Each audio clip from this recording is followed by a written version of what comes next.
Hi friends, ఈరోజు దోసకాయ చట్నీ ఎలా చేయాలో తెలుసుకుందాము. ముందుగా దోసకాయని చెక్కు తీసుకోవాలి. చెక్కు తీసుకున్న వాటిని కట్ చేసుకోవాలి ఫ్రెండ్స్.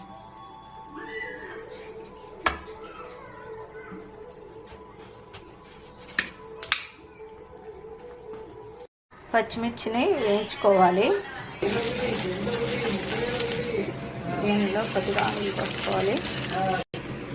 ధనియాలు స్పూను, జీలకర్ర,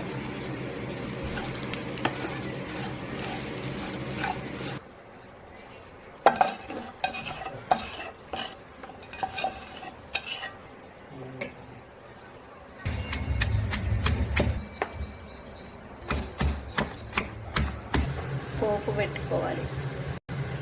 ఆయిల్ 2 స్పూన్స్ వేసుకొని పోపు తీసుకోవాలి.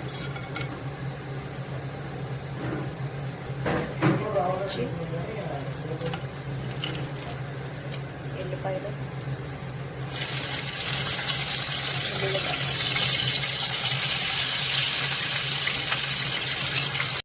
హాఫ్ టీ స్పూన్ పసుపు.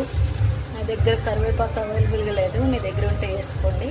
ఇప్పుడు నూరి పెట్టుకున్న దోసకాయని వేసుకోవాలి.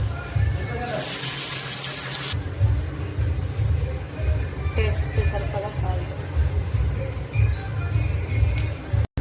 ఇంకంతే ఫ్రెండ్స్, 10 నిమిషాలు ఉడికిన తర్వాత తీసేయండి. రోటి పచ్చడి అయిపోయింది. దోసకాయ రోటి పచ్చడి. నచ్చితే లైక్ చేయండి, షేర్ చేయండి, కామెంట్ చేయండి. మా ఛానల్ని సబ్స్క్రైబ్ చేసుకోవడం మాత్రం మర్చిపోకండి. Thank you for watching.